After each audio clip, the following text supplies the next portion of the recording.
As a real estate professional, it's important to go the extra mile for your clients. This means having knowledge about various aspects of a transaction, like tax and zoning issues.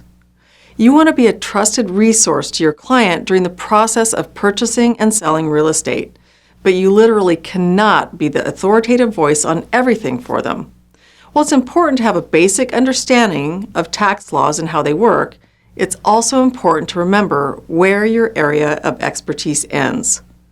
Be careful not to over-support a client and end up in a lawsuit by giving incorrect information, or even correct information. If the information you provide is outside your area of expertise, it can be the beginning of serious problems. If you're not a tax professional, giving out tax advice to a client is prohibited. So where's the line between engaging in the practice of law and answering minor tax-related questions that an agent should know? It's important to first understand what types of questions may come up and how you're permitted to answer these questions without crossing the line. For example, a client may want to know how much of a mortgage is tax deductible, the specific rules for points during refinancing, or what expenses can and can't be deducted from their income.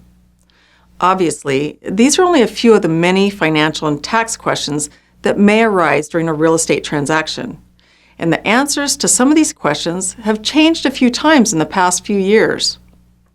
Real estate agents are expected to have general knowledge about tax concepts, just as they should know about loans and other matters such as zoning and construction. If any of these topics come up in a general way, it's acceptable to give an opinion on the matter, as long as you specify that it's an opinion and not your area of expertise.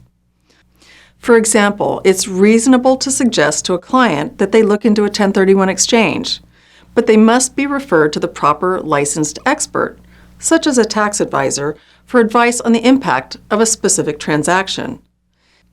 The agent's job is not to provide tax advice, but rather to direct the client to obtain professional advice from an expert if the client wishes to take that route.